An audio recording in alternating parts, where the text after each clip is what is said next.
Olá, pessoal, boa tarde a todos. Estamos aqui abrindo a nossa 8ª mesa do 7º SALUF, que é o Seminário de Alunos de Pós-Graduação em Filosofia da UF. O nome dessa mesa é Questões Éticas, e a gente está aqui com a Rebeca Martins, que é da UFOP, com o Roberto Torviso, que é da UF, e com a Thaís de Sá Oliveira, que é da UBI. Nós estamos aguardando ainda um convidado, que é o Everton Jesus Silva, da UFRJ, mas para não atrasar a mesa, nós vamos iniciar. Então, eu vou começar pedindo a palavra à Rebeca. Pode ser, Rebeca?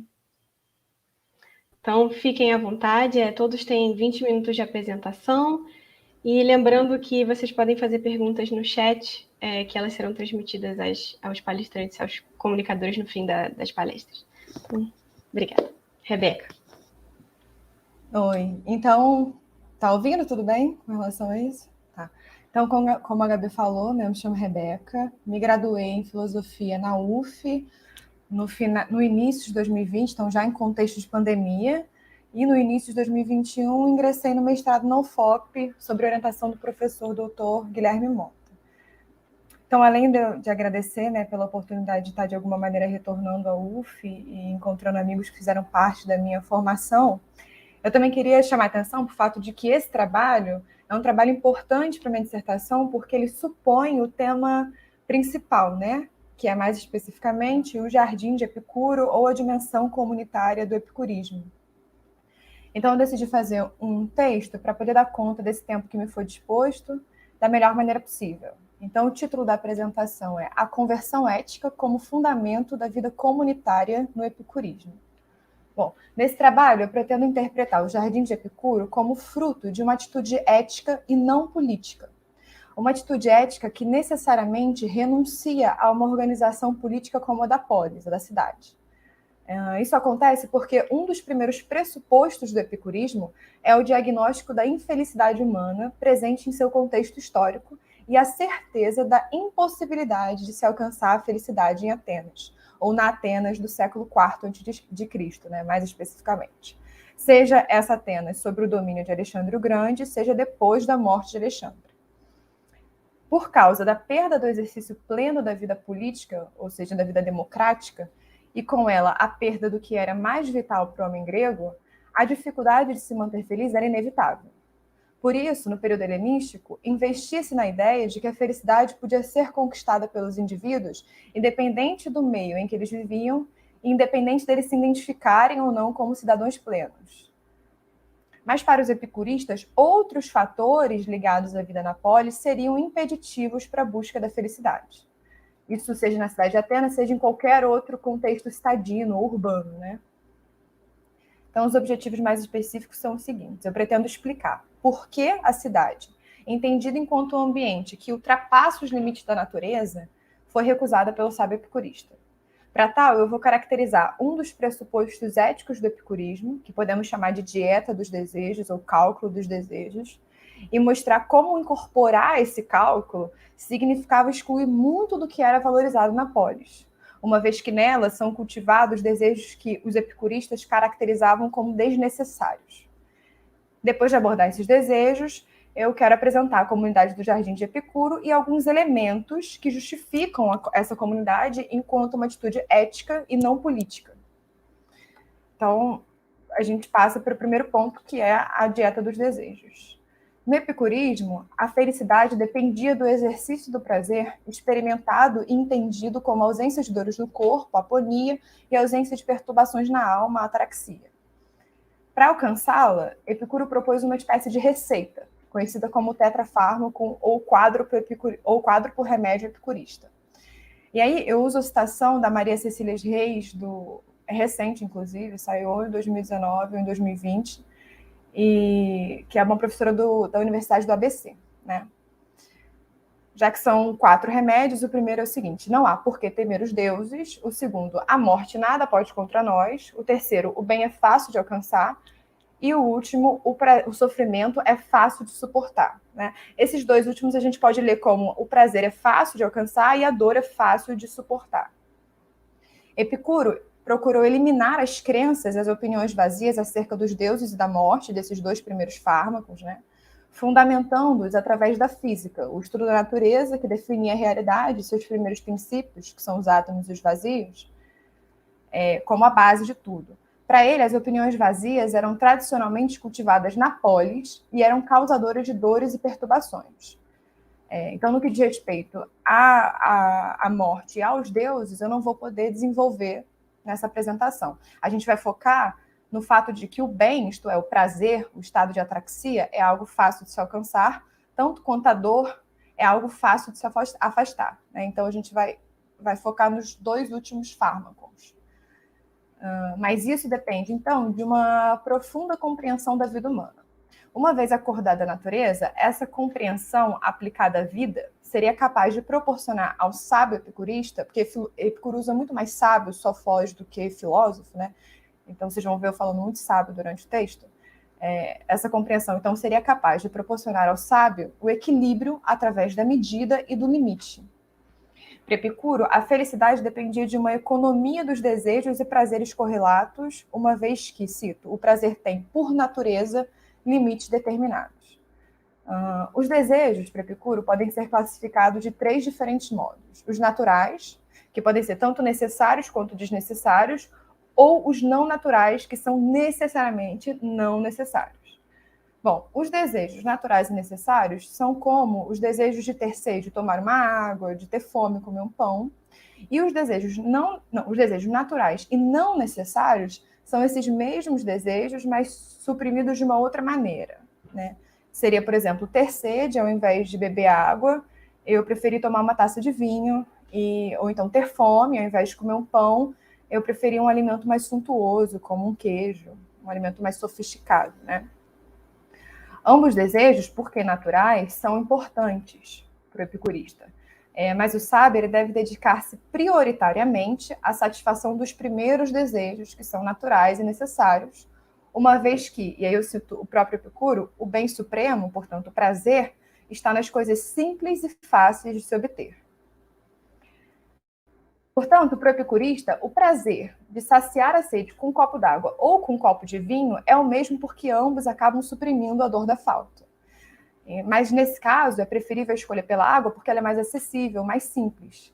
Enquanto que se a sede é continuamente saciada com vinho, supõe-se uma existência rica e uma vida luxuosa. Para Epicuro, se o sábio está satisfeito e habituado às coisas simples, ele saberá desfrutar da ocasional abundância, ou seja, ele saberá desfrutar da ocasional oportunidade dos desejos naturais e não necessários, da melhor maneira possível, sem que a ausência desses desejos ou a mudança resulte em sofrimento e temor. E aí a gente vai ver que o problema mesmo está no terceiro tipo de desejo, né? Os desejos antinaturais e desnecessários, que são desejos difíceis de satisfazer na medida em que eles expressam ego, vaidade e ganância. São desejos de posse de bens, de reconhecimento político, riqueza, fama, desejos que são, aí eu estou citando Silva, unicamente fomentados pela imaginação dos indivíduos que vivem segundo as convenções existentes na cidade, ou segundo as leis da cidade, né? Antinaturais, os desejos produzidos são excessivos e a satisfação, por ser momentânea, é seguida de uma eterna insuficiência, uma espécie de querer infinito, né? Porque não realizam um cálculo nem um discernimento, Epicuro considera insensatas as pessoas que cultivam esse tipo de desejo, uma vez que eles não podem ser verdadeiramente suprimidos. Assim, inúmeros prazeres na cidade, mas eles são frutos desses desejos desnecessários e, em sua maioria, antinaturais, cuja satisfação gera perturbação. Cultivando esses desejos, o ser humano insaciado anseia pelo contínuo preenchimento deste. Isso significa que na polis vigora uma compreensão incorreta dos prazeres. Alienados, os membros da cidade estão distantes um dos outros porque não dividem, segundo Silva, as reflexões sobre a natureza de uma comunidade e de um modo de vida equilibrado. Epicuro recusou esse local, ele recusou a cidade e enfatizou que a dedicação à política é inconveniente para a felicidade. Disse ele, e aí eu estou citando uma sentença vaticana.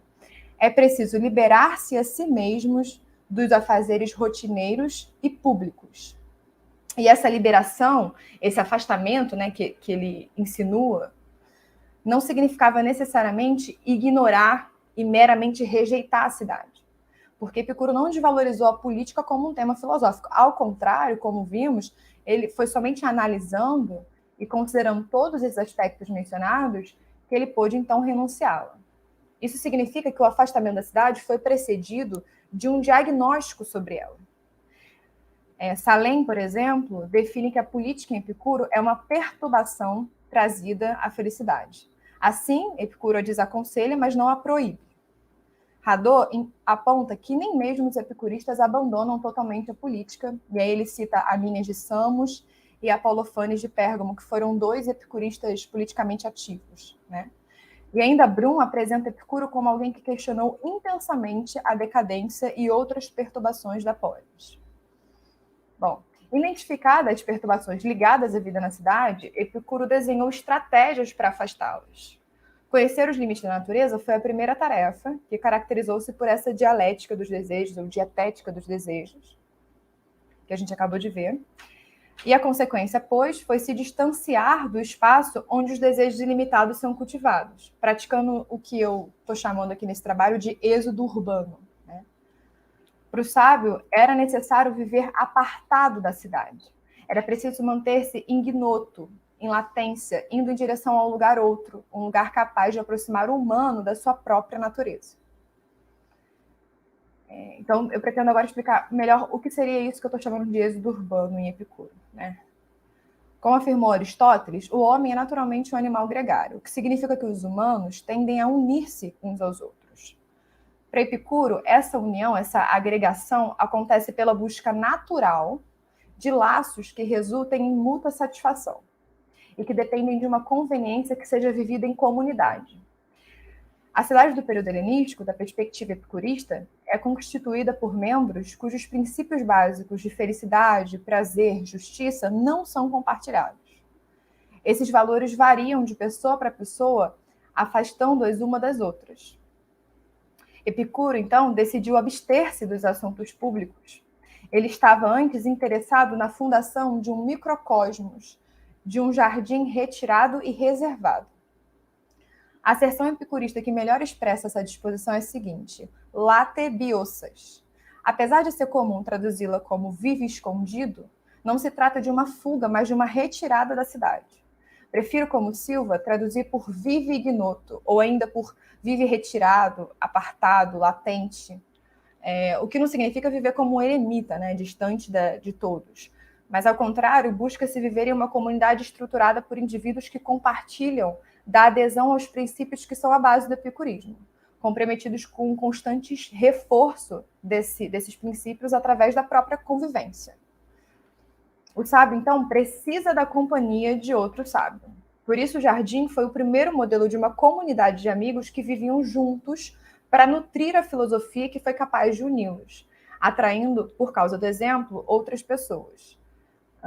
Segundo Silva, esse poderia ser o fundamento ou a razão sobre a qual a comunidade do jardim acabou surgindo. Bom, em princípio, o sábio busca abastar a si mesmo, porque ele é autárquico. Mas no próprio movimento natural de agregação, ele procura alguém cuja conveniência seja mútua. Sobre esse ponto, escreve Silva, o desejo o conduz ao encontro de um semelhante. Na mesma linha, Hadot afirma que, no período helenístico, a meditação não poderia ser uma atividade solitária. Ao contrário, deveria ser fruto da ajuda mútua entre o mestre e os seus discípulos, uma vez que aqueles dedicados à sabedoria procuram naturalmente uma redoma de amigos para partilhar essa busca. Nas palavras de Maffesoli, comunidade, koinonia em Epicuro, e talvez essa definição seja muito importante, né, para esse trabalho, ela diz respeito a uma maneira de associação reduzida a um grupo de pessoas que compartilham afinidades no modo de viver e de pensar. Mais especificamente, o jardim, o Quepos, era um concílio, um pequeno cosmos que existia para e sob os limites da filosofia epicurista. O jardim foi uma morada e um espaço de atividade filosófica onde o ensino e a perpetuação da doutrina eram compartilhados. Segundo Hadot, uma das principais práticas consistia em um diálogo corretivo e formador, um diálogo de retificação e autorregulação da doutrina. Por quê? Para que os princípios epicuristas, os princípios básicos, né, fossem cotidianamente apropriados e incorporados, eles precisavam ser igualmente reforçados no dia a dia. Bom, epicurismo e vida coletiva são, então, ou estão, então, diretamente ligados. Arrisco dizer que o desenvolvimento e a dispersão dessa filosofia se deu graças à comunidade do Jardim e de uma certa irmandade constituída por causa dela. Bom, isso aqui é muito importante. Do Jardim, o sábio observava os malefícios políticos dos quais escapou ao retirar-se da cidade e viver segundo a sua própria ética. Da cidade, entretanto, a multidão tendia a interpretar a escolha dos epicuristas pelo Jardim como uma atitude política. O que isso quer dizer? Quem vive na comunidade do Jardim e olha para a cidade entende a sua atitude de retirada como algo estritamente ético. Mas é normal que quem esteja na cidade e olhe para o Jardim entenda aquele movimento como uma atitude política. A verdade é que Epicuro, ao gerar um novo agregado humano e social, desejava substituir as leis e os costumes da polis pela amizade gerada através da mútua conveniência. De acordo com Maffesoli, o foco do epicurismo não é a cidade, é o sábio.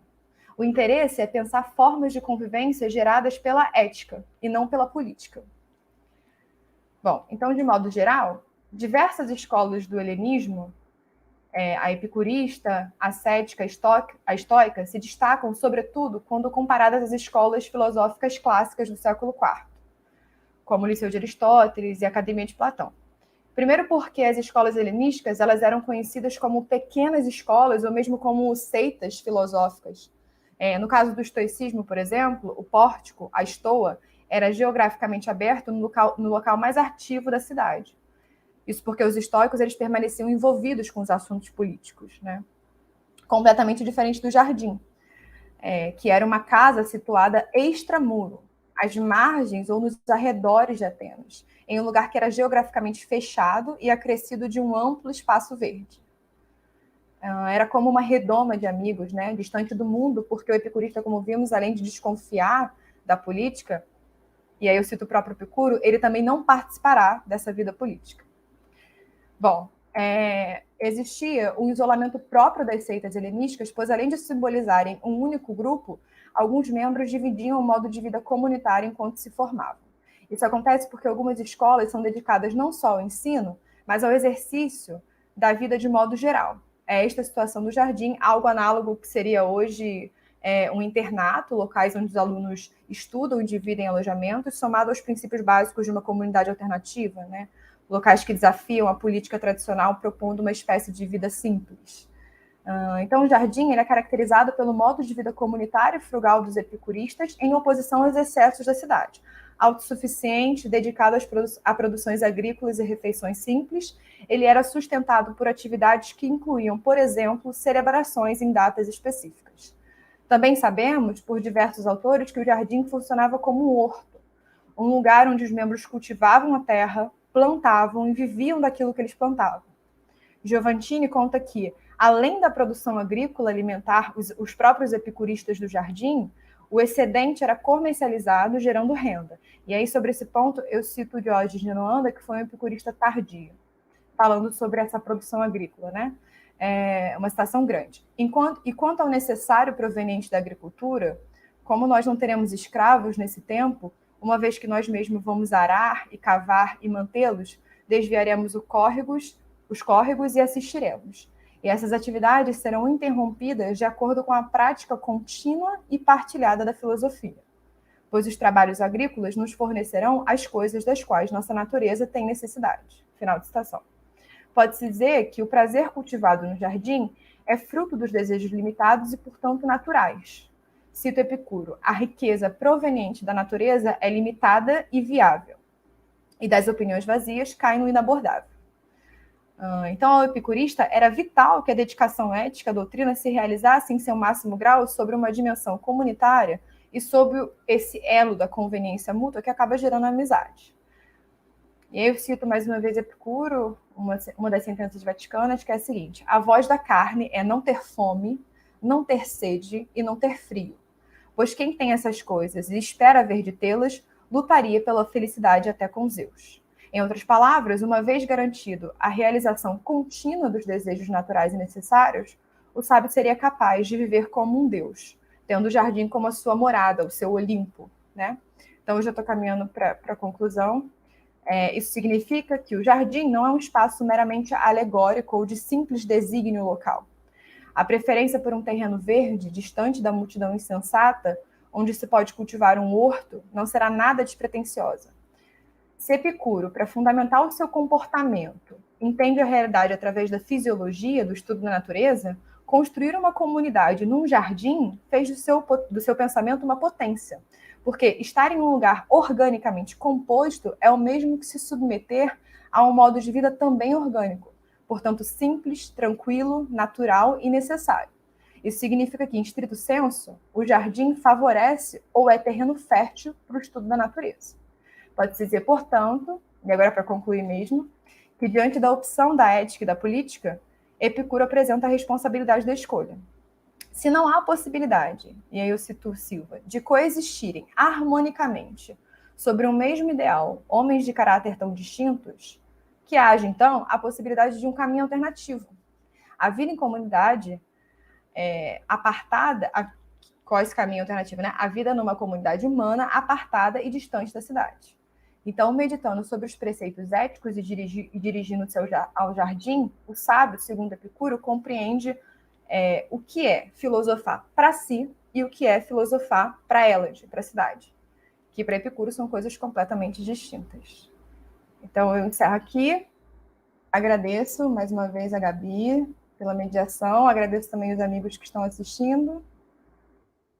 E peço desculpas se eu extrapolei o tempo, né? Não? Só um pouquinho, Tá. mas está tudo certo. Muito obrigada, Rebeca, pela sua apresentação, pela sua comunicação, foi ótima. Vamos passar então para o Roberto, pode ser, Roberto? O título da apresentação dele é De que si o estoico deve cuidar e manter sob controle. Então, pessoal, eu só peço que vocês fiquem de olho no chat privado, porque é onde eu aviso do tempo, tá bom? Por favor. Obrigado por avisar, Gabi. Ótima comunicação, Rebeca. Legal ter trazido o epicurismo, porque agora eu trago o estoicismo, que apesar de divergirem, acabam dialogando em muitos pontos, mas o meu tema não... É difícil de encaixar, porque, embora acabe decorrendo na ética, eu acabo traçando quase uma genealogia, né, da subjetividade grega. Bom, a minha comunicação intitulada De que se o estoico deve cuidar e manter sob controle, já adianto, eu até tenho um texto, mas não estou satisfeito com ele e vou me manter dentro do prazo dos 20 minutos, fiquem tranquilos, mas acho que fica mais ágil, né, eu comentar do que ler na íntegra. Então, o máximo que eu vou ler são as citações diretas, mais importantes, né? Então, fica um problema, né? Que a gente geralmente aprende que o sujeito ele surge lá em Descartes, Locke, no período moderno. Mas sabemos que os franceses contemporâneos, né? E aí eu cito especialmente Michel Foucault, e jogo como principal a hermenêutica do sujeito, que nem já na fase final do Foucault, que ele começa a se preocupar, né, com o cuidado de si, a ataraxia, né, e esses exercícios espirituais, né, e que depois o próprio Pierre Hadot vai resgatar. Então, trago essas duas referências para o helenismo, né? Então, se há uma prática ascética, né, de uma purificação, então tem algo que vai ser purificado, né, através dessas práticas, desses exercícios espirituais. Então, seria o corpo. talvez em uma medida, se a gente considerar corpo e alma como um único soma. Mas fica complicado, né? É algo muito mais contemporâneo, esse fisicalismo todo, né? Embora, claro, tenha até em Epicuro essa visão, já que todos são átomos, né? E compostos pela mistura e dispersão. O conceito de entes e vazios, né? Átomo e vazio, melhor. Então, tem um teórico importante, né, sobre o estoicismo, né, internacionalmente, que é o Braden Wood, né, que alega que seria injustificada a pressuposição segundo a qual se poderia falar do si de maneira substantivada a fim de dar conta da psicologia moral estoica. Psicologia, né?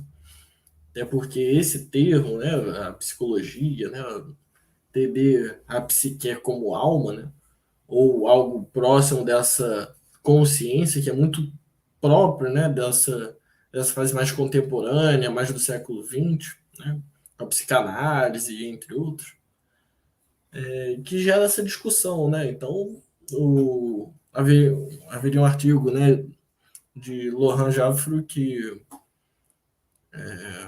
questiona, né, essa questão de atribuir uma subjetividade aos históricos, isso seria anacrônico, né?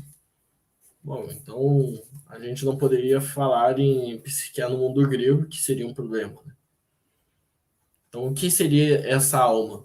Eu acabo desenvolvendo uma genealogia para ver até onde isso vai, né? Em que medida isso procede ou não. Ele enfatiza, ó, o sujeito é um construto moderno, evidentemente, totalmente anacrônico para os padrões gregos. Mas conceitos, né?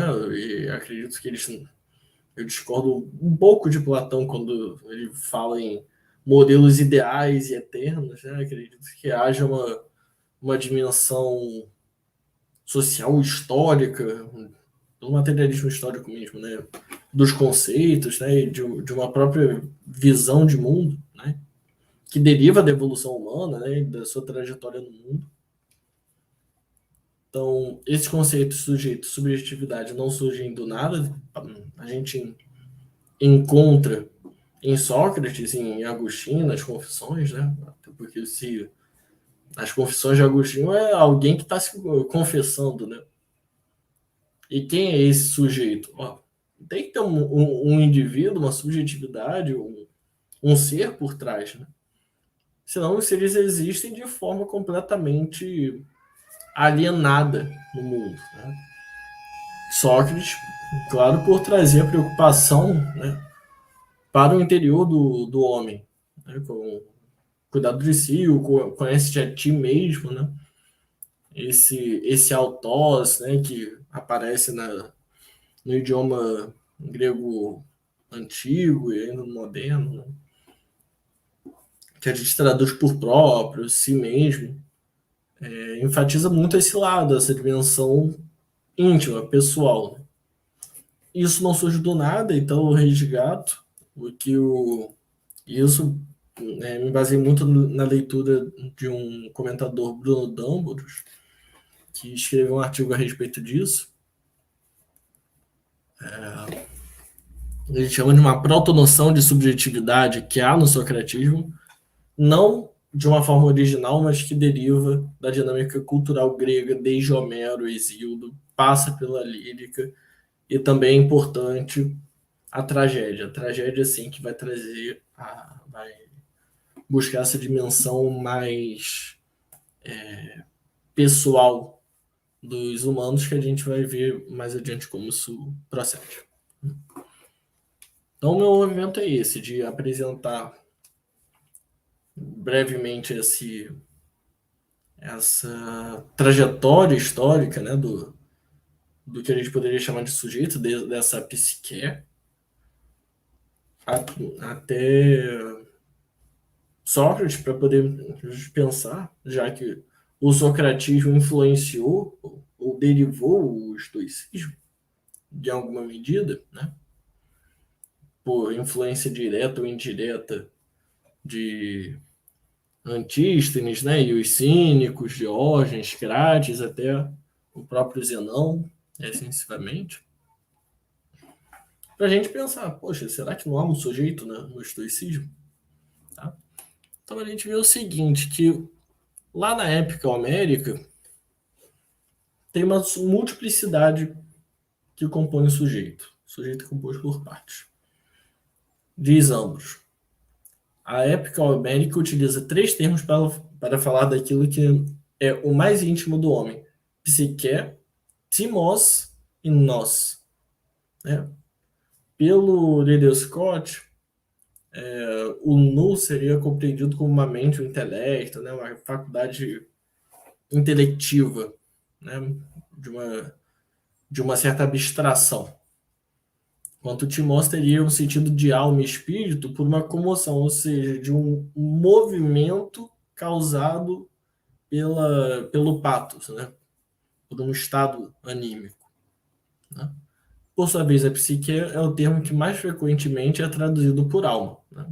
Isso a gente vê com muita frequência. Mas trata-se de uma corrupção da forma que os gregos entendiam a psique. Porque se a gente for há uma passagem sobre psique que tem na Odisseia, né? Ele se refere a algo muito mais etéreo, né? Como o próprio ar, quando o Odisseu vai ao Hades atrás da alma do profeta Tirés, ele imola um bezerro, né? Para alimentar as almas, e aí ele Jacob na sua forma antiga, e acabam resgatando as memórias de quem foram em vida. Então essas almas, elas são completamente vazias, desprovidas de uma consciência de si, alienadas propriamente dito, como se só restasse uma sombra, né? Acho que esse é o melhor termo, né, para a psique nesse contexto, uma sombra de quem foram outrora, né? O famoso caso do Aquiles, né, que seria a maior das almas. Ok? Então essa divisão tripartite do sujeito, né? Não falo da alma para a gente não confundir com Platão, que eu passo em algum momento falar sobre isso, né? Mas há em Homero uma intrínseca relação entre alma e corpo, indissociável, visto que a alma é por consequência a vida. Seriam conectados com o movimento físico do próprio corpo, respiração, fluir do sangue, movimento dos membros, etc. Não há uma alma racional ainda que faz decisões sozinhas por si mesma por atos voluntários. Então, o recorte que o Ambros está trazendo aqui é: há um ser humano, mas que ele não tem uma autonomia ainda, porque isso vai ser uma marca da tragédia. Alguém que tem um pensamento mais autônomo e não está sujeito a forças externas como naturais ou divinas. Tá? Então, quando ele fala nessa não dissociação da alma e corpo, é porque quando o homem sangra, né, e morre em combate, é porque toda a sua alma estava deixando o corpo, né? Então tem uma fisicalidade nessa visão de sujeito, né? Se a gente já puder falar a respeito disso. Bom, passando aqui. Em Homero, ambos falando de novo, o homem é transpassado por forças múltiplas, forças que não seriam nada mais do que naturais, né? E se impõem, penetram o homem, até mesmo deuses, que não escapam a isso, estão sujeitos à ordem do cosmos. O homem, assim, não é um ser autônomo ou autárquico, mas, bem ao contrário, é conduzido e dominado por deuses e forças que ele desconhece. O homem, para Homero, ainda não tem decisão autônoma. Sua vida escorre-lhe pelos dedos, sem controle de seus atos. Portanto, sem necessidade de culpa alguma. Estas questões interiores só vão ser problematizadas a partir da tragédia grega mais tarde. E a gente percebe muito disso, né? Só é possível ter um Sócrates preocupado com a moral, né? e com as ações, né, com uma preocupação ética, de fato, de como devo agir no mundo, porque há o mundo que é externo. Ok? Bom, passar aqui por Hesíodo, não vale muito a pena falar, mas ele já imprime a sua subjetividade quando ele fala, né, da vida do campo, tem uma impressão muito mais conservadora, né, e pessimista do mundo. Ele próprio destruindo seu irmão, né? E aí temos, claro, já no contexto do século V a.C., em Atenas, terreno fértil dos sofistas, né, as discussões sobre a natureza, né, as questões naturais, físicas, né, e as culturais, né, e artificiais, que seria da dimensão dos nomos, né? E aí a gente pode discutir, pô, existe alma, não existe, etc, etc. Mas que não vem ao caso agora. A questão de Sócrates é, vocês não têm um compromisso ético, né, com a verdade ou com o bem viver da sua comunidade e dos indivíduos por consequência, né? Então, é aí que acaba tendo esse confronto, né? Porque não há como ter uma preocupação ética se você não tem uma ideia de sujeito. Não adianta você se preocupar com, ou como lá em cima, no período médico, com a ideia de culpa, né? Nossa, ai de mim, que a gente vai ver lá no Édipo, quando ele descobre a verdade que matou lá, e casou com Jocasta, sua própria mãe, teve filhos e irmãos, excessivamente. Essa ideia de culpa, né, da nêmesis, está muito ligada à tragédia, e a tragédia está permeando esse século V, VI. Né? Concluindo, chegamos aqui à questão dos estoicos. O estoico, né, é composto assim como o do epicurismo, por três grandes áreas: a área da canônica, que é a lógica, a física e a ética, e que elas são complementares umas às outras. O principal é a ética, mas é importante que você tenha uma percepção lógica, né, diferenciar cada coisa tal como ela é, para compreender o mundo do jeito que ele é, para poder agir eticamente, né, cumprindo o dever, né, e podendo escolher, né, discernir, seria o melhor termo, o caminho a seguir e a melhor ação a tomar. Né? A ideia de dever está muito ligada aos históricos. Tá? Então, o Ador diz que a experiência histórica consiste na tomada de consciência da situação trágica do homem condicionada pelo destino. Não há liberdade, pois nada depende de nós. O que depende de nós, então? É o que está no nosso campo de ação. Né? O que nós podemos agir no mundo para transformar. Né? Por exemplo, não vou poder mudar muita coisa se eu perder um amigo por uma doença, por exemplo, ou alguma fatalidade. Faleceu e passou. Agora, o que depende de mim é como eu vou lidar com isso. Né? Se eu vou ficar deitado, chorando, sentindo falta, vou sentir falta, mas ainda assim tocar minha vida. Né? Saudade, né, de lidar com essa inteligência emocional.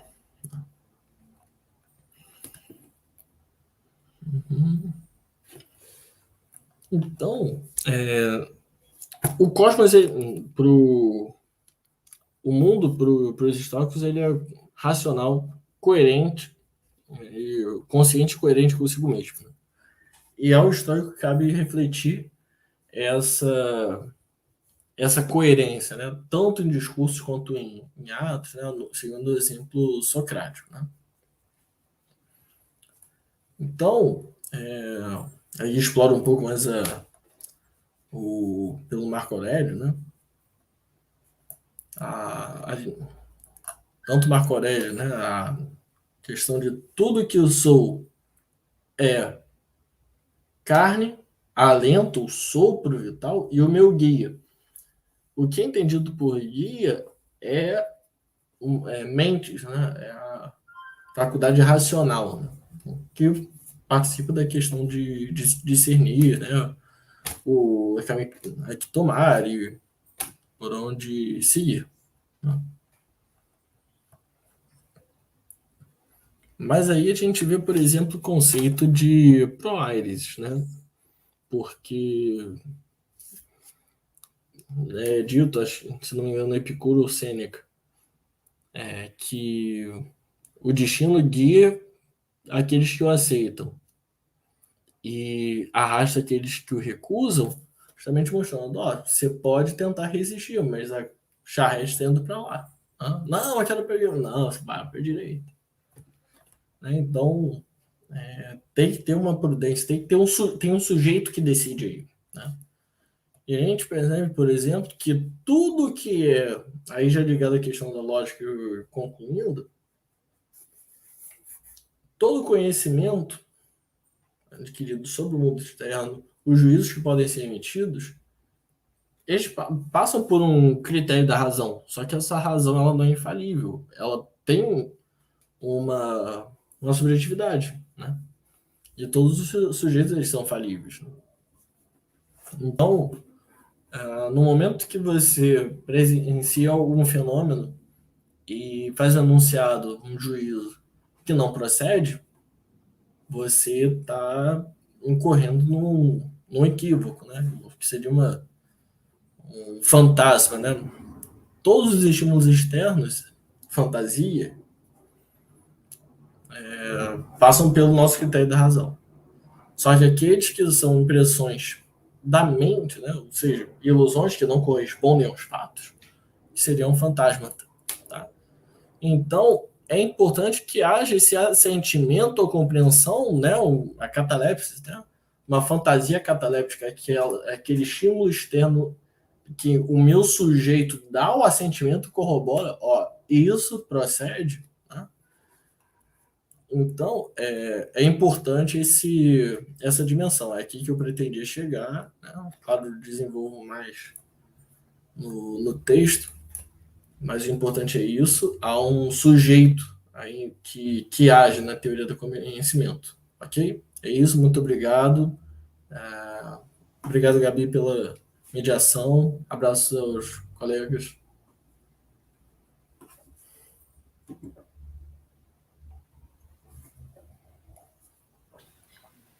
Muito obrigada, Roberto. Muito obrigada pela sua apresentação. Vamos dar continuidade, então, à nossa mesa. Eu agora vou chamar a Thaís de Sá Oliveira, e a comunicação dela tem como título Compreendendo a Ansiedade Contemporânea em Relação à Angústia Existencial, de Jean-Paul Sartre.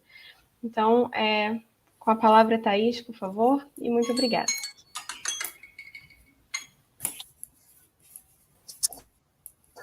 Me dá um instantinho aqui. Bom, eu queria me apresentando, né? Eu agora estou entrando na filosofia, na verdade. Eu sou psicóloga de formação, né? E tenho meu mestrado em reabilitação psicossocial e saúde mental, que eu fiz na Universidade Autônoma de Barcelona. E agora eu estou fazendo o meu doutorado em filosofia, porque eu levo mais de 15 anos estudando Sartre e trazendo ele para a psicologia. É necessário poder abordar tudo isso e pensar tudo isso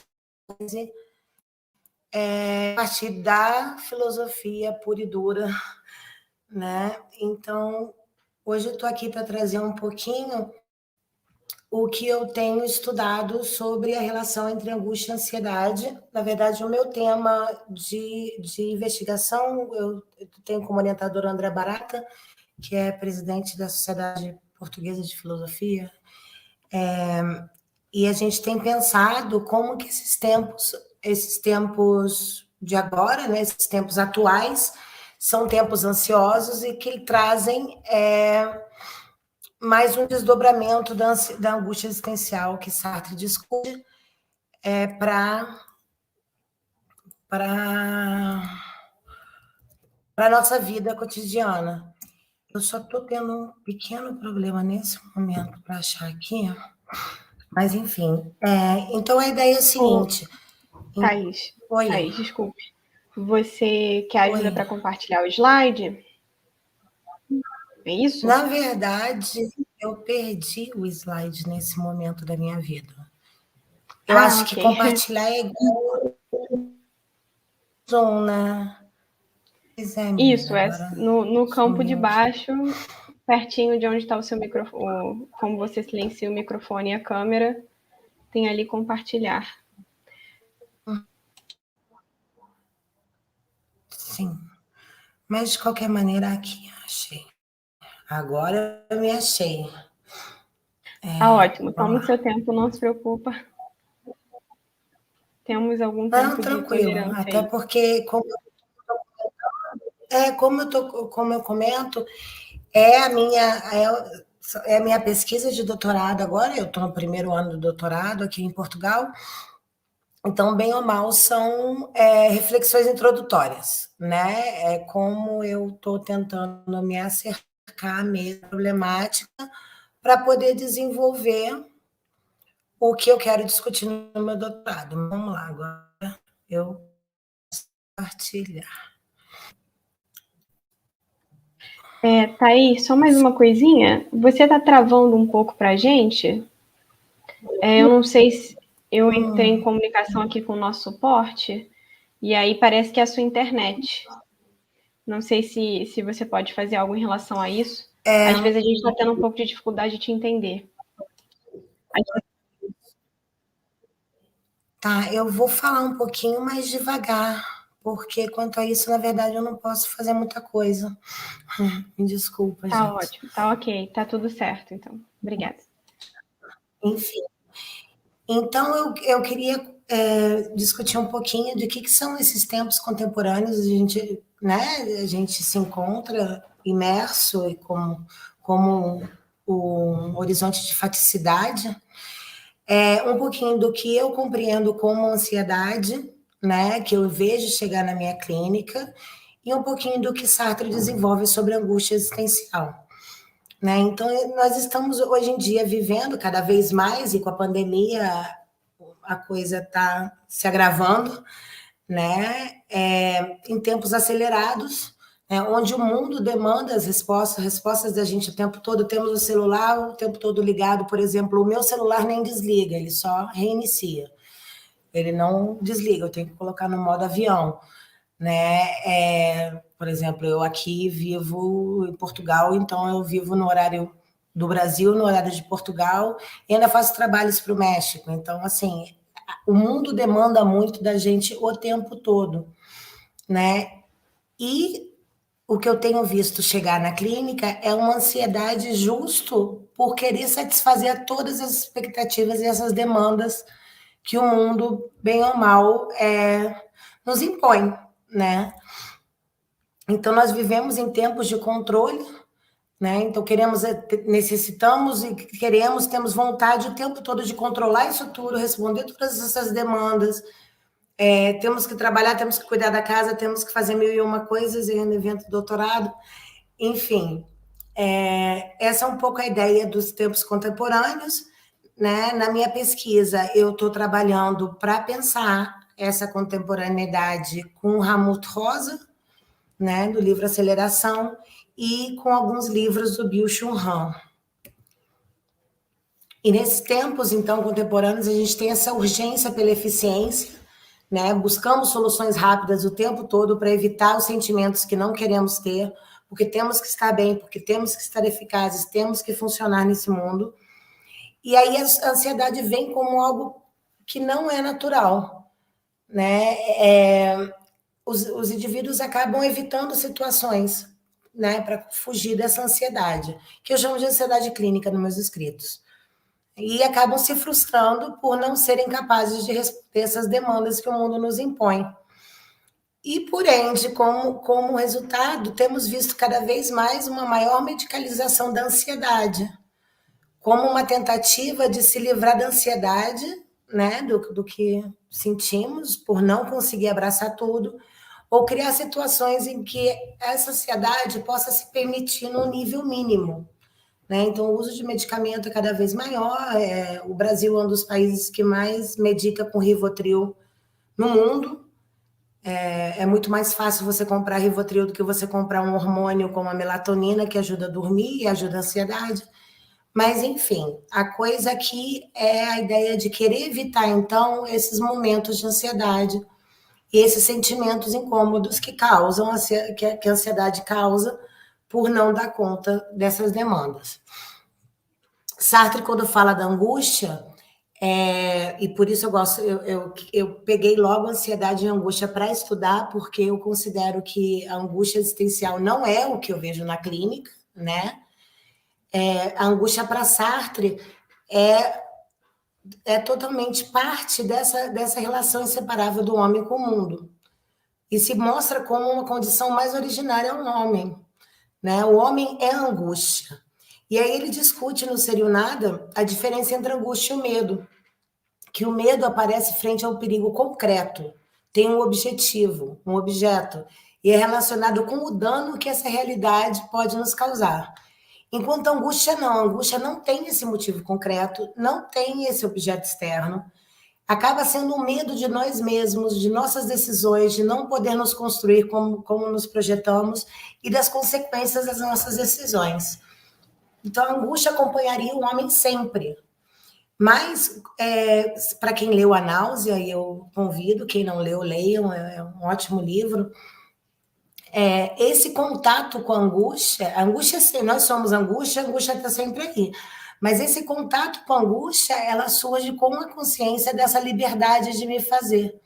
Né? Nós somos indeterminados, para Sartre é muito importante que a existência precede a essência, né? Então nós nos fazemos, e aí quando eu tomo consciência dessa liberdade, que eu tenho que me fazer e tenho responsabilidade pela minha existência, essa angústia surgiria. Já a ansiedade que surge para mim no consultório, ela acaba sendo manifestada na forma do homem e como ele se relaciona com o mundo, com as outras pessoas e com ele mesmo. Ela estaria mais relacionada com o medo diante de alguma coisa. E nesses tempos de hoje em dia, contemporâneos, é esse medo de não dar conta de fazer de cumprir com todas as demandas do mundo. Né? Então, essa tentativa de dar conta dessas demandas acaba causando essa ansiedade, trazendo essa ansiedade, e também através da consciência que eu não posso controlar tudo, que eu não posso controlar mais do que o que eu faço de mim mesmo. E essa ansiedade, então, surgiria quando o homem, imerso no mundo, apresenta o desdobramento objetivo da angústia existencial que eu estava falando antes.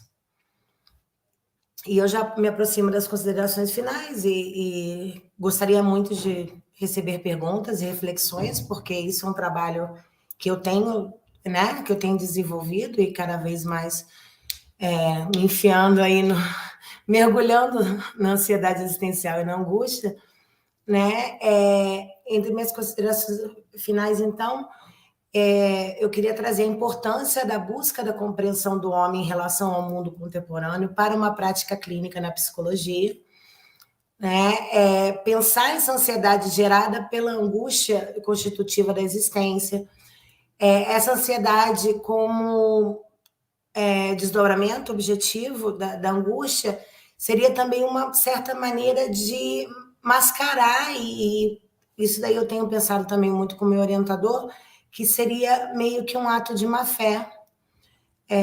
Para quem não é familiarizado com Sartre, Sartre fala da má-fé e fala que a má-fé é quando eu minto para mim mesmo, né? Então, o próprio ato de eu mentir que eu sou capaz de tudo, de eu me pensar capaz de controlar a situação, já seria uma atitude de má-fé, que é uma atitude que a gente toma para fugir da angústia existencial, né? E essa ansiedade, então, seria uma indicadora de que algo precisa ser abordado e não evitado ou eliminado, como hoje em dia fazemos pela medicalização ou por tentar evitar situações que sejam decisivas, mas incômodas na nossa vida, né? E a angústia existencial, então, o movimento de poder entrar em contato com a angústia existencial teria a função de resgatar o homem de se perder no seu projeto, pelo reconhecimento da sua liberdade e pela responsabilização pelo seu projeto de ser.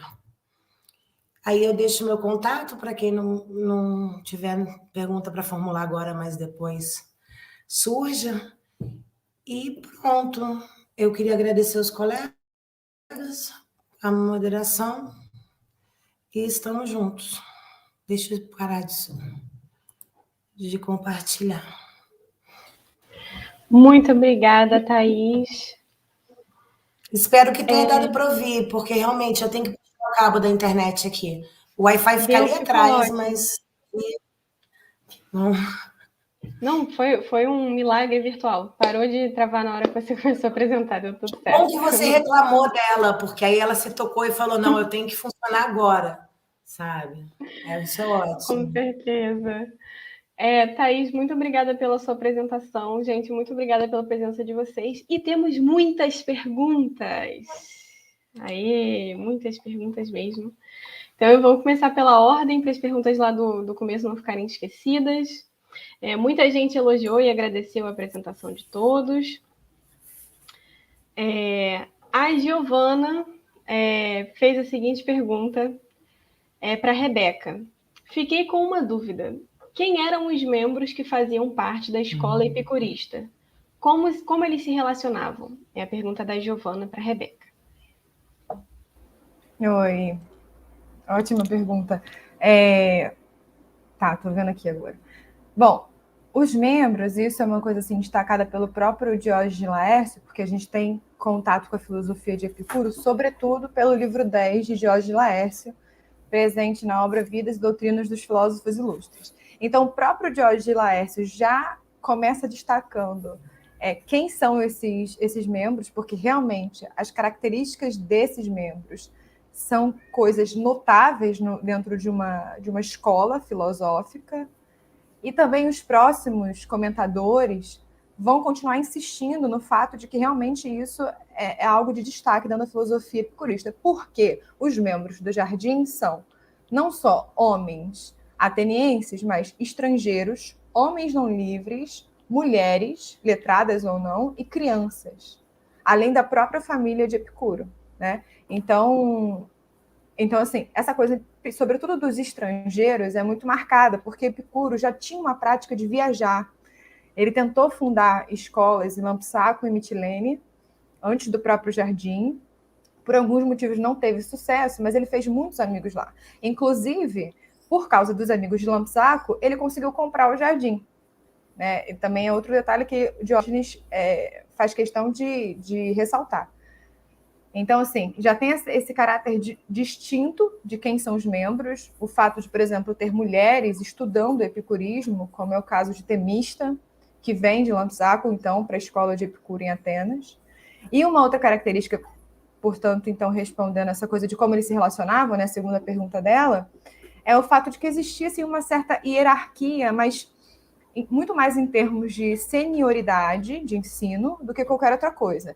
Então, tinha uma coisa assim, a gente sabe que o Jardim, ele possui uma casa. Alguns autores dizem que Epicuro primeiro comprou essa casa e acresceu a ela um jardim, ou então que essa era uma casa editorial.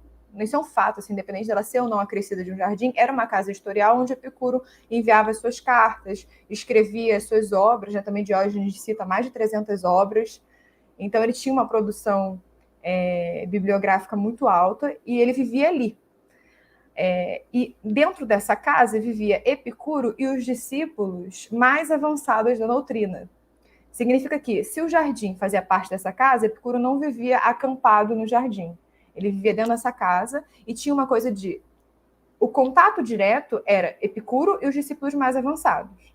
E a doutrina era passada para os discípulos mais jovens pelos mais avançados. Então, existia essa coisa também de que Epicuro tinha uma linguagem quase mística, né? Que só os iniciados na sua filosofia conseguiam compreender. Então, em algum momento, ele meio que revolucionou isso, começou a fazer coisas mais simples, mais diretas e, portanto, mais acessíveis, e conversava com os dois grupos, né, de membros. Esses que conseguiam compreender essa linguagem mística e aqueles que eram mais novos, né, na doutrina. Então, a relação era mais ou menos assim. Tinha uma coisa de você ensinar filosofia em grupo, no próprio jardim. Então, as próprias cartas evidenciam isso. Existiam cartas que Epicuro trocava, que tinham destinatários. Existiam cartas que não tinham, né, que ficava meio que a gente não sabe para quem ele enviou. E tinham cartas que eram para grupos. Então, elas deveriam ser lidas em grupos e estudadas em grupos, porque essas cartas, na verdade, são epítomes, são resumos da sua filosofia. Então, a coisa se engendrava mais ou menos assim. E, mesmo depois do jardim, a coisa das cartas continuou, porque alguns discípulos não foram para Atenas, né? Continuaram em suas cidades. Dentro desses discípulos mais avançados, também tinham os seus três irmãos que viviam com ele. Então, era uma coisa mais ou menos assim. Tudo bem? Muito obrigada, Rebeca. Gente, a mesa de hoje foi muito interessante. Eu mesma estou cheia de perguntas também.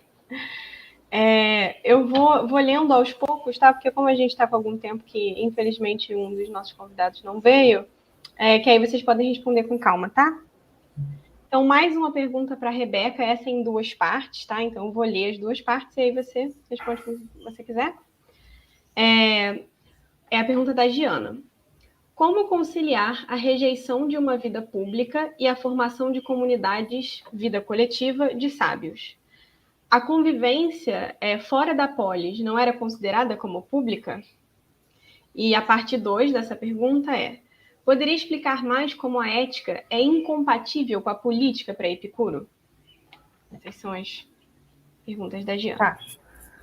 Tá, um beijo para a Giana, então, porque eu tô com uma grande saudade dela, mas será que eu posso começar pela última? Pode, faz como você preferir. Tá, acho que faz mais sentido, então.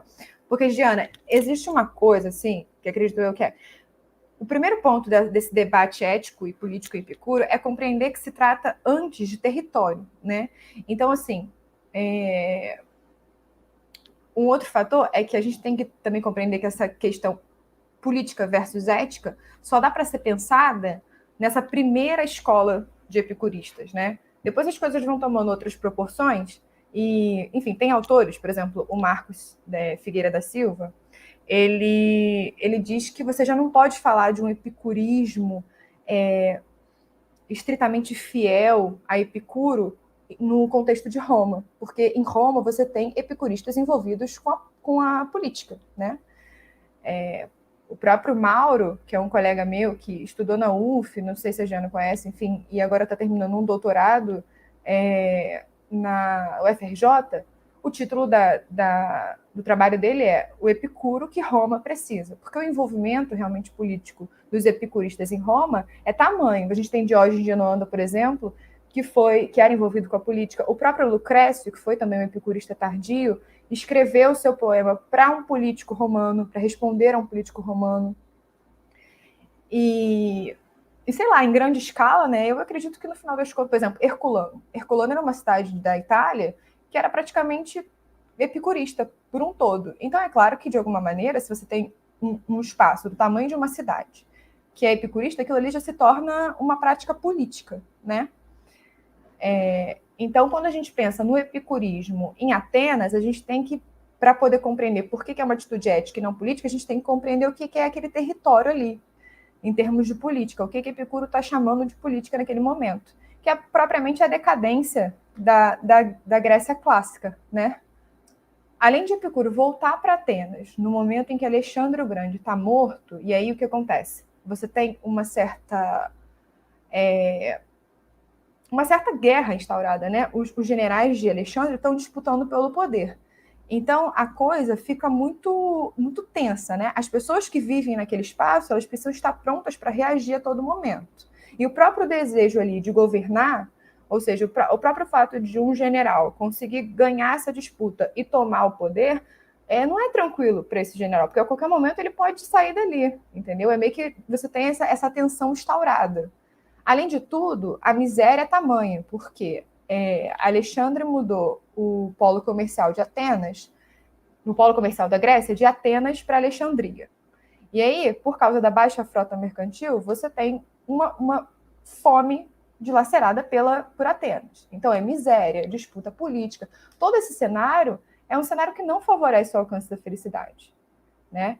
E, então, de certa maneira, e por isso que eu acho que esses dados biográficos são importantes, porque, de certa maneira, algumas biografias, na minha opinião, são filosóficas, sobretudo no que diz respeito a esses primeiros filósofos, isso acaba mostrando a impossibilidade realmente de viver feliz e tranquilo nesse espaço. Então, é por isso que de alguma forma, somente na perspectiva geográfica, a coisa já é meio impossível, entendeu? E aí, agora eu já não sei. Tem como eu ver a primeira pergunta? Claro. Ednei, se você puder botar na tela, mas eu posso ler de novo para você, Rebeca. Tá. Ela perguntou assim: como conciliar a rejeição de uma vida pública e a formação de comunidades, vida coletiva, de sábios? A convivência fora da polis não era considerada como pública? Toda vez que Epicuro se refere ao público, ele está falando dessa multidão que é própria da cidade e que ele chama de insensata. Insensata porque não realiza o cálculo, logos, nem o discernimento afrônesis, né? Que também pode ser traduzido por sensatez. Então, é por isso que ele fala multidão insensata. E que, de alguma maneira, vive esses temores que estão sendo dispersados na polis, né? Imagina, você vivendo num contexto como aquele, a morte era sempre uma possibilidade, né? Uma coisa meio constante, assim. E o próprio ethos, o próprio comportamento do epicurista não cabe naquele espaço, né? Talvez se a gente falar da autarquia, fique um pouco mais evidente o que eu estou querendo dizer com isso. Epicuro diz que o sábio ele tem que ser autárquico, mas para ele poder definir o conceito de autarquia, e aí eu uso uma definição do próprio Marcos também, ele diz o seguinte: a gente pode pensar em 4 tipos de ação. A primeira são as atividades, que seria você agir, mas aí esse conceito ficaria preso a você realizar uma ação que o fim dessa ação está fora dela, e isso não interessaria para Epicuro. A segunda seria a não atividade, que seria essa espécie de niilismo, que também não interessa para Epicuro. E o contrário de atividade seria a reação, que é justamente você só agir quando alguma coisa meio que te atormentasse, né? Te movimentasse, né? Porque atormentou, te movimentou, né? Então, sei lá. Na prática seria um exemplo que eu dou. Eu só vou arrumar o meu quarto quando alguém reclamar da sujeira que tem nele, entende? E a última, o contrário da reação, seria a não reação. É aqui, então, que a atitude do sábio mora. A autarquia mora na não reação, que é a tradução escolhida pelo Marcos, que eu acho ótimo, que é: quando você é autárquico, você se prepara para não reagir. Então, é meio que assim, você age quando você não reage. E portanto, essas 2 últimas são mais importantes porque a reação é própria do contexto da cidade, né? Você está num espaço onde você não consegue, apesar de você ter aquela história de você pode encontrar felicidade internamente, né? Encontrar certa liberdade na alma, onde você possa ser feliz, independente das coisas que estão te atormentando, né? Independente daquilo que externamente te afeta. Isso não funciona, né? Para que você encontre felicidade, toda a estrutura em torno de você, o espaço onde você vive, precisa estar de acordo com esse foco, né? Então é por isso que você tem que sair da cidade, porque ela é um ambiente não favorável, tá? Acho que é isso. Muito obrigada, Rebeca.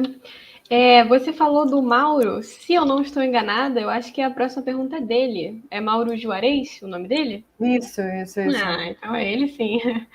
A próxima pergunta é dele e para a Rebeca e para o Roberto. Ele diz o seguinte: epicuristas e estoicos tentam dar conta dos mesmos problemas. Vocês saberiam dizer como a argumentação de ambos foi moldada a partir das objeções oferecidas pelo secto rival? Tá, acho que está aparecendo para vocês na tela, né? Então, quer começar, Roberto? Já que os estoicos ficam brigando muito mais com os epicuristas do que os epicuristas com os estoicos. Não, começa aí. A fala começou com você nas comunicações, se vira aí. Tá. Bom, então, minha primeira opinião é essa, assim. Me parece muito mais que os estoicos estão mais impelidos a brigar com os epicuristas do que os epicuristas com os estoicos.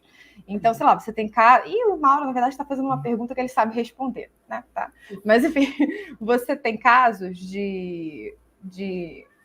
Agora eu esqueci o nome dele, mas existiu um epicurista, né, que no final das contas não era epicurista, que saiu do jardim, virou casaca, se tornou estoico e escreveu 50 teses em nome de Epicuro, falsificando a própria filosofia de Epicuro, né? Então você vê que no final das contas existe muito mais uma coisa de atacar os epicuristas, e inclusive Diógenes Laércio começa falando isso, né, no livro 10, do que os epicuristas de atacar os estoicos. Só que eu acho que existem diferenças assim meio que óbvias, que é, por exemplo, a própria concepção fisiológica, né?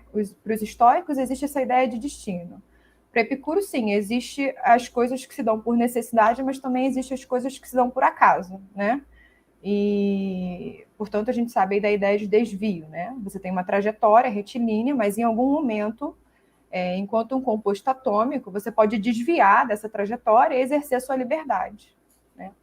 Uma outra coisa, portanto, que eu acabei de falar agora com a Giana é essa coisa da liberdade da alma, né? Porque os estoicos continuam na vida pública, eles continuam se envolvendo com a política. O epicurista jamais poderia. Inclusive, isso foi uma das coisas que me fez estudar os epicuristas e não os estoicos, porque os epicuristas não se envolvem com a política, enquanto os estoicos continuam ali no meio, né? Acho que é isso. Roberto? É verdade, Rebeca. A gente no estoicismo gosta de bater em epicurista, né? E não é à toa porque o estoicismo ele acaba sendo uma filosofia que cai como uma luva para as classes dominantes. A gente vê isso não exatamente na sua fase helenística, mas na sua fase imperial, né, romana. Né? O próprio Marco Aurélio, o imperador, era um estoico, mas curiosamente ele bebeu muito da fonte epicurista, né? Ele, logo no primeiro livro do Para Mim Mesmo, né, das meditações, ele agradece a um amigo por emprestar sua biblioteca epicurista. Né? Então, mas o Marco Aurélio acaba sendo um caso à parte, né? Você tem Musônio Rufo, Sêneca e até o próprio Epiteto, né? Que são esses os maiores nomes, né, do estoicismo romano, que também estão muito ligados à política. O próprio Sêneca, né? Ele muito influente à época. Tem um momento que ele é exilado, né? Ele escreve cartas de consolação à mãe e tudo mais, né? Falando que, independente do exílio, o importante é que ele ainda é romano e Roma está em cada um dos romanos, aquele ideal muito bonito, né? Mas que também tem cartas dele pedindo, pelo amor de Deus, me tira daqui, eu volto, eu vou me comportar. Né? Então, a dimensão pública está muito presente nos estoicos, por mais que o estoico busque ser inabalável, ele acaba sujeito a essas pressões políticas e sociais. Né? Acho que não dá para fugir muito disso. Né? E, de fato, a maior crítica que se faz aos epicuristas é como a Giana colocou, como é que você eticamente se afasta da polis e isso não é uma decisão política, né? Mas a Rebeca explicou muito bem, né, que naquele tempo era possível e é muito mais uma questão nossa entender isso como um problema. Você não se posicionar politicamente é uma posição política do que para eles. Né? É não se deixar bater pela polis, pela comunidade civil, né, e as suas normas, e não pela convivência. Né? Acho que a vida comunitária, né, dos epicuristas acaba passando muito por essa comunidade, mais do que essa questão política, né, de vínculos patrióticos. Né? própria questão de homonóia nos estoicos passa por isso, né? De ser um com o cosmos, né? E o epicurista ele não está muito preocupado exatamente com esse ser um com o cosmos e coerente com ele mesmo, mas apenas compreender o movimento natural para administrar dor e prazer, né? E no estoicismo a gente vê que, na verdade, essa relação com prazeres é de não moderação, mas um completo afastamento, porque eles são nocivos, né? E a questão de um destino, né? E o cumprimento de um dever, que para o epicurista é meio estranho nesse aspecto. Eu posso acrescentar uma coisa da resposta para a Giana, na verdade? Pode, Rebeca, fica à vontade. Tá, que eu lembrei aqui, viu, Mauro, aí a gente começou a falar sobre essa coisa política de novo. Eu lembrei que também tem casos e casos. O que acontece?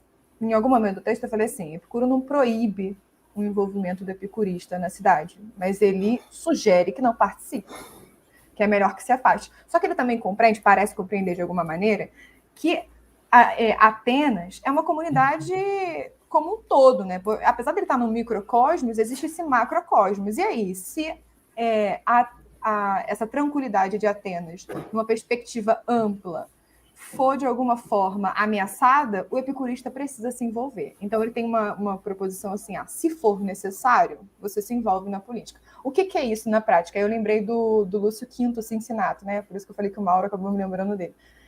Que foi um romano, mais ou menos, acho que da segunda metade do século V a.C., que ele vivia na fazenda e tal, e aí parece que um povo estrangeiro estava ameaçando tomar Roma, e aí falaram, bom, agora ele entendeu que ele deveria se envolver com o exército romano e, de alguma maneira, defender o espaço onde ele vive. Apesar de ele viver apartado, ele também estava comprometido com Roma, né?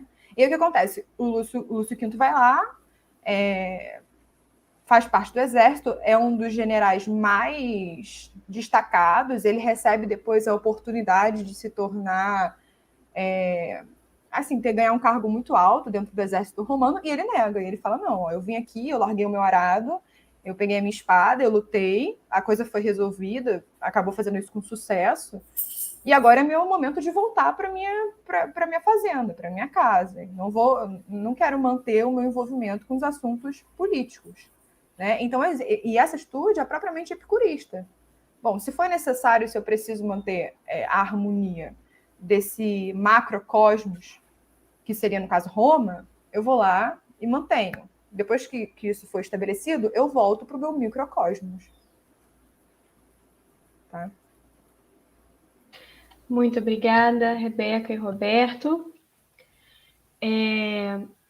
Agora eu tenho uma pergunta do Marlon Ramos para o Roberto. Roberto, ele disse, sobre a sua apresentação, ele disse, muito legal, Roberto. Então ele pergunta, poder ou não aceitar o destino, ser arrastado pelo destino ou agir de acordo com ele, seria o que indica uma subjetividade estoica?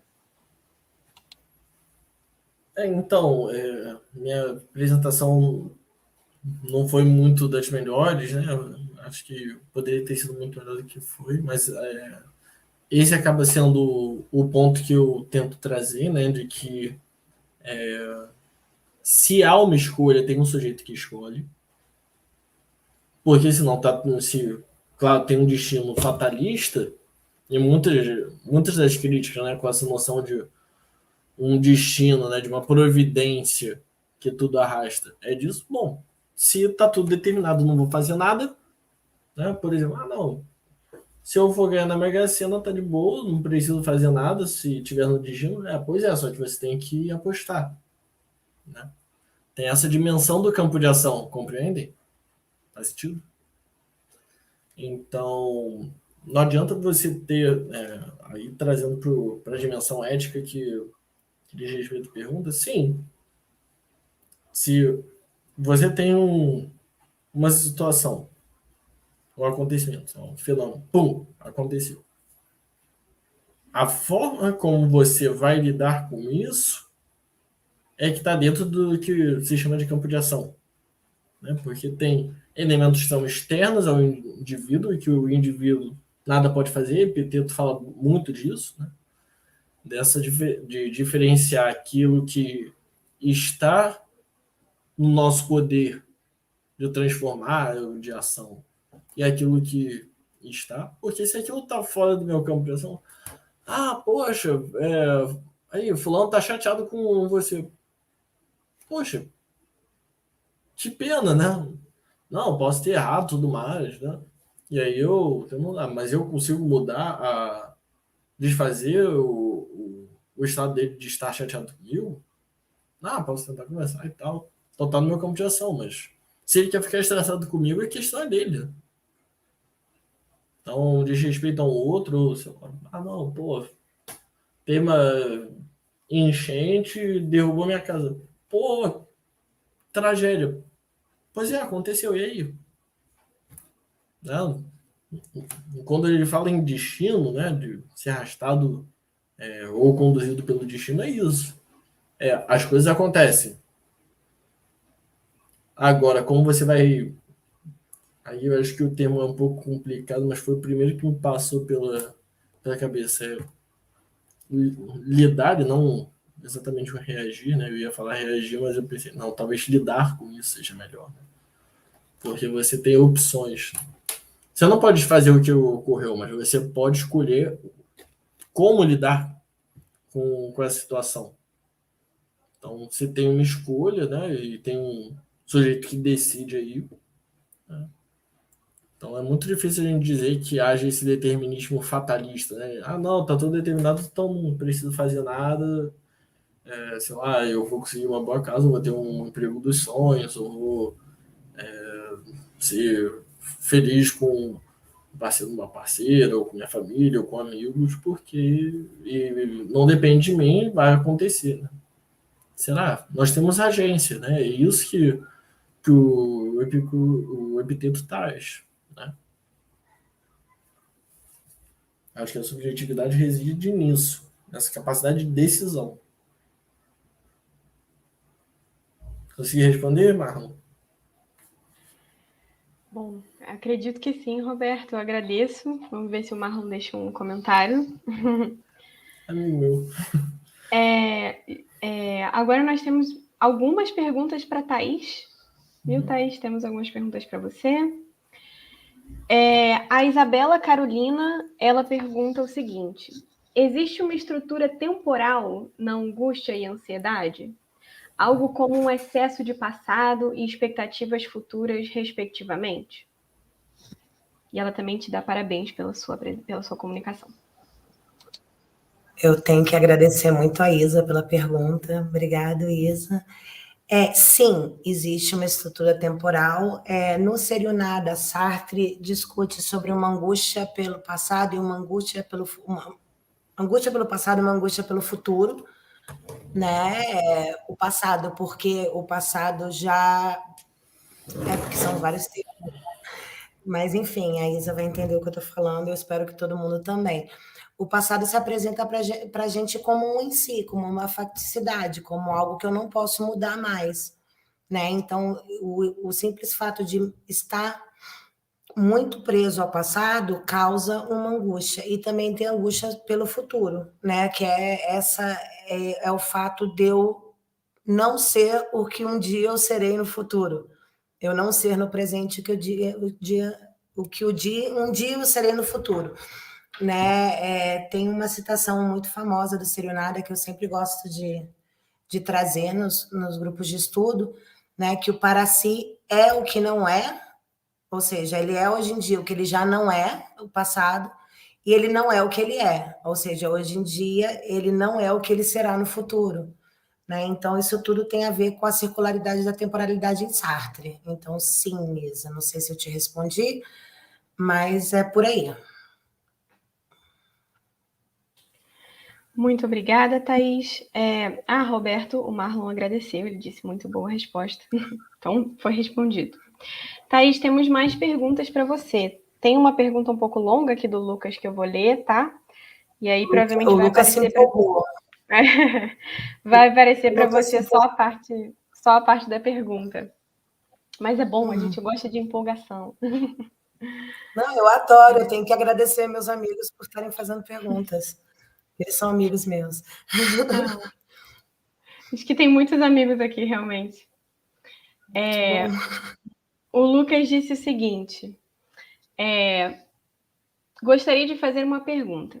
Em Sartre, o mundo é resultado de uma relação fenomenológica com o ser para si.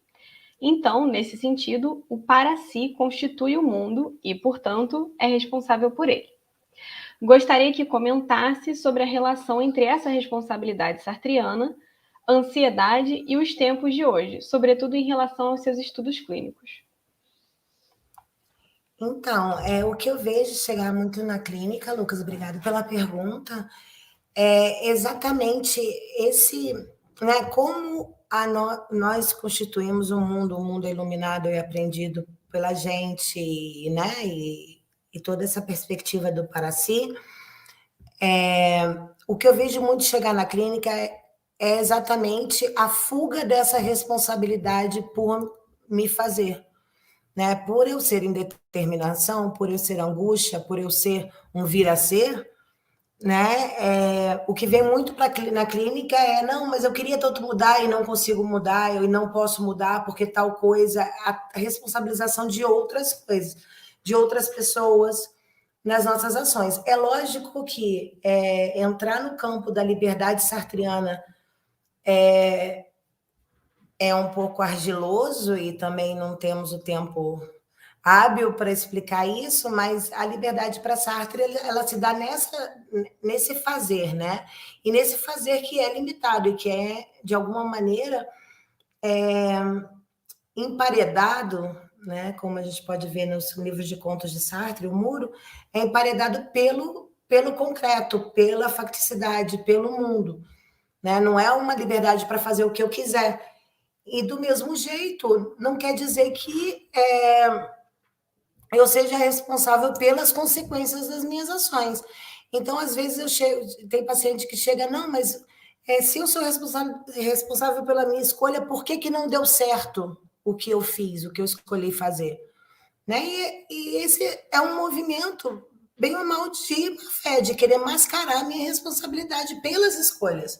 Porque eu sou responsável pelas escolhas, não pelo como o mundo acaba, né, em relação com o para si, respondendo à ação que eu faço no mundo. Não sei se eu expliquei, mas ou se eu confundi mais, mas é isso. Eu vejo muito pacientes que vêm mesmo com essa vontade de controlar tudo, inclusive o que não é controlável, né? Inclusive o que depende da relação com os outros, com o mundo, com a história, né? Com o que nos circunda e nos rodeia, que é parte, né, do mundo constituído pelo para si, que você fala na tua pergunta. Então, não sei se eu respondi, se eu compliquei mais, Lucas, por favor. Muito obrigada, Thaís. Bom, enquanto o Lucas diz para a gente se ele está satisfeito com a resposta, eu vou fazer para você uma pergunta da Giana, que é feita em 2 partes novamente. É o nosso suporte, a Giana é o nosso suporte hoje do YouTube. Muito obrigada, Gi. E ela também se empolga nas perguntas. Ela disse o seguinte: Thaís, parabéns por sua apresentação. Quando você afirma que busca a compreensão do homem no mundo contemporâneo, gostaria que você explicasse o que entende por homem. E aí, acho que na verdade a pergunta 2 é diferente, então eu vou deixar você responder essa e aí depois eu faço a segunda. Pode ser? Pode ser.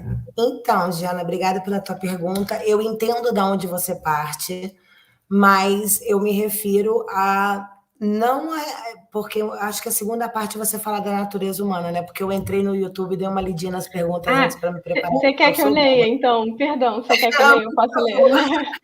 Ela diz: se de alguma maneira se refere à busca de uma natureza humana, isso não seria incompatível com a proposta sartriana na abordagem de um ser? É isso, erro meu. Então... Não, tá tranquilo, tá tranquilo. Então, quando Sartre se refere a homem, e eu escolho usar o termo homem, porque é usado no Ser e o Nada, e eu ainda estou caminhando lado a lado Sartre, começando a trazer as articulações com os outros pensadores, a gente tem que lembrar que era outra época histórica também, né? Então, esse homem é a humanidade, né? Eu não estou aqui puxando sardinha para o homem heterossexual, enfim. Eu entendo de onde vem a discussão, de onde vem a crítica, né? Mas muitas vezes na filosofia a gente fala em homem para incluir, né? Enfim, eu sei que isso não é toda a problematização da linguagem inclusiva e tal, que não seria o termo que hoje em dia atualmente usaríamos. E quanto à natureza humana não é se referido à natureza humana, então eu poderia escolher colocar para si, eu poderia escolher colocar a realidade humana, eu poderia escolher outros termos, mas eu uso o homem para incluir a humanidade, né? Para incluir o que é diferente das coisas. Não sei se agora eu vou ser cancelada por não ter usado uma linguagem inclusiva, mas eu concordo com você. A ideia de natureza humana não cabe né, no pensamento sartriano de jeito nenhum. É mais uma realidade humana, uma condição humana, é o para si. Né? Só que às vezes a gente fala para si. Minha mãe e meu pai, por exemplo, quando eu começo a falar de em si, para si, eles já não entendem o que eu estou falando. Né? Então, às vezes a gente tem cuidado com as noções sartrianas, porque uma vai emendando na outra e acaba complicando mais a cabeça de quem quer entender, né? E ainda não se debruçou sobre. Não sei se te respondi, Giana. Bom, muito obrigada, Thaís. A Giana diz que sim, obrigada. E o Lucas também agradeceu, disse que ficou muito mais que satisfeito. Gente, nós ainda temos algum tempinho, então eu vou fazer, na verdade, uma pergunta minha, que eu estou querendo fazer, para o Roberto. Roberto, eu queria muito que você falasse um pouco mais sobre o conceito de dever nos estoicos, porque eu, como uma boa estudiosa de Kant, fico louca quando alguém fala em dever, e eu gostaria muito de entender como é que isso se dá nos estoicos e como que esse conceito de dever se relaciona com essa noção que você trouxe de sujeito e tal. Então, por favor.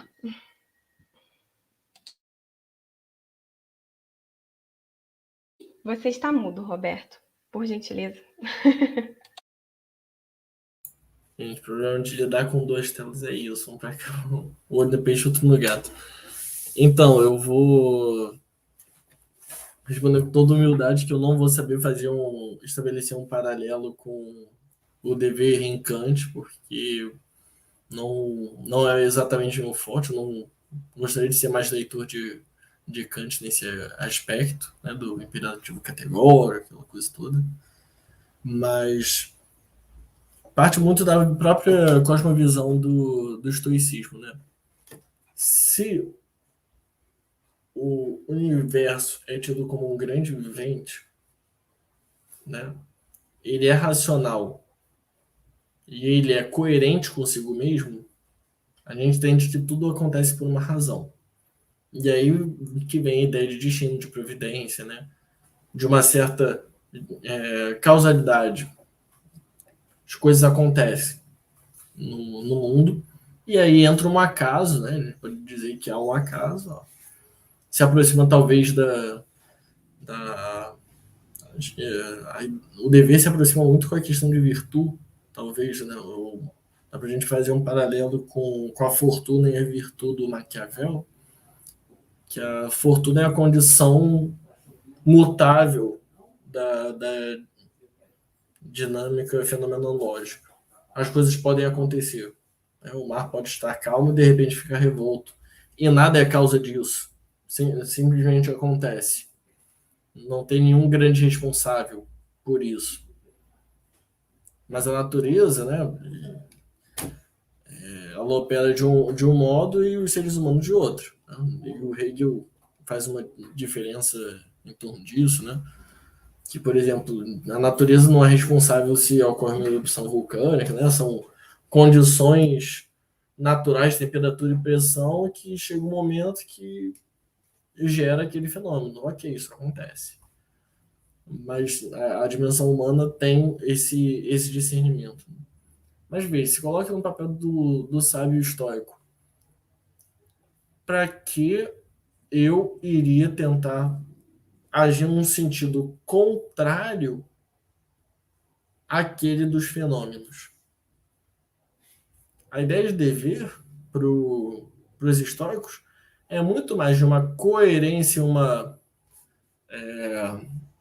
homologia, né? uma aproximação por semelhança, né? Uma corroboração de um status quo, talvez.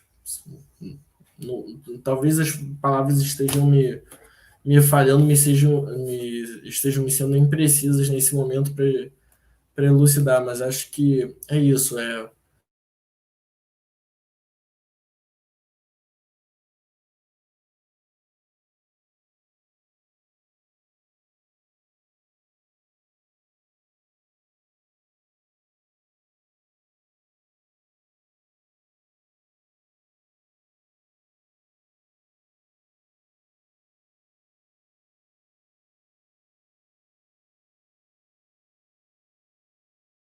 Ah, foi o Roberto, então. Eu estava tentando identificar se era a minha internet ou a dele.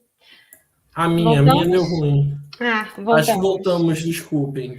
Não tem Onde problema. perdemos?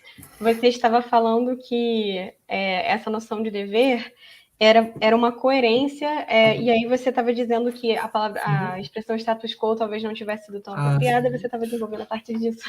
Eita, não, é que começou a chover aqui é mato, então qualquer ventinho oscila. Então, se o universo é racional e coerente consigo mesmo, eu não tenho razão para agir num sentido contrário a esse cosmos. Então, eu trago essa ideia do status quo, né, do dever histórico de preservar a ordem cósmica. Não necessariamente manter aquele estabelecido, mas de aceitar, de ter de corroborar com os fenômenos tais como eles acontecem, né? Se o mundo é racional e coerente consigo mesmo, né, e tudo acontece então por uma razão, não tem por que eu ficar insatisfeito com algo que ocorreu, né? Pelo contrário, eu deveria agradecer aquela situação, né? Acho que aí o próprio Nietzsche traz esse resgata esse amor fati, né? Esse abraçar a diversidade. E aí eu trouxe essa ideia do Maquiavel, né? Da Fortuna da Virtude. Eu não sei se vai dar cara ou coroa a moeda que eu lançar, né? Mas eu tenho que me preparar se ela der um resultado negativo e ter a virtude, né? Essa capacidade de lidar, administrar eu mesmo essa situação quando ela ocorrer. E diferencia um bocado da questão do dever para o Kant, né? Eu imagino, né? Pelo pouco que eu já li a respeito. Sim, é bem diferente. Mas eu agradeço muito a sua contribuição, Roberto. Não é a primeira vez, na verdade. É diferente pelo que você está me falando, né? Mas com certeza podemos trocar muito mais em outro momento. Mas não é a primeira vez que em uma mesa falando sobre epicurismo e estoicismo eu faço alguma associação na minha cabeça com Kant, mas da última não era tão distante assim. Por isso eu pensei, será que agora vai ter alguma proximidade também? Então, agradeço muito pela sua resposta. E eu gostaria de fazer justiça ao comentário da Isabela, que sem querer eu perdi, que ela também agradeceu, Thaís, pela sua resposta. Vocês gostariam de fazer algum comentário, gente? Vocês têm alguma questão para colocar uns para os outros? Alguém mais gostaria de fazer perguntas no YouTube? Olha, Gabi, eu gostaria muito de agradecer aos colegas da mesa.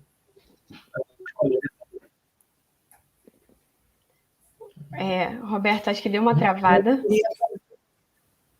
Só um comentário para o Roberto. como eu não venho da tradição filosófica, né? Eu sou psicóloga e encontrei em Sartre uma maneira de fazer psicologia que vai mais de acordo com o que eu acredito que seja uma clínica mais humana, de certa forma, né? Humana demasiado humana, como diria Nietzsche. Mas, pelos comentários do Roberto, eu acho que tem muita coisa para eu ler aí no epicurismo. No epicurismo, não, desculpa. Enfim, no que ele trouxe para a gente, acho que tem coisas aí, pode haver articulações com o que Sartre depois pensa, né? Só isso. E agradecer aos colegas da mesa e a mediação. Isso, obrigado, Rebeca. Estoicismo. É muita escola na cabeça para quem estuda existencialismo e fenomenologia. Muito ismo. Mas eu também agradeço. Muito bom rever vocês e ver todo mundo com saúde. A Thaís, então, eu soube de você porque a Tássia é uma grande amiga minha e disse que é amiga sua, então estamos todos entre amigos, né? Isso é muito bom. Exatamente. Ela comentou para mim, você ficou na mesa da Beca, a Beca é minha amiga. A Tássia é ótima também, eu gosto muito. Então, eu agradeço, viu? Agradeço pela oportunidade de apresentar, de estar de novo com vocês. Gente, eu também agradeço pela presença de todos. Eu acho que foi uma mesa incrível. Mesas incríveis suscitam muitos questionamentos e muitas conversas, então acho que foi bastante produtivo. Muito obrigada. E se vocês não têm mais colocações, mais questões, então acho que eu vou encerrar. Tudo certo? E então eu gostaria de convidar todos para continuar acompanhando o Saluf. As nossas mesas de comunicações acontecem sempre às terças e quintas, sempre nos horários de 2h da tarde e de 4h30. E também nós sempre temos uma palestra para encerrar o dia com algum professor, seja da casa ou convidado, sempre às 7h30. Então, por favor, prestigiem nosso evento, divulguem por aí, nos ajudem, e eu espero que vocês tenham gostado da nossa conversa filosófica. Tchau, gente. Boa noite. Tchau, gente. Boa noite. Obrigada. Prazer estar com vocês. Boa noite. Até a próxima. Até.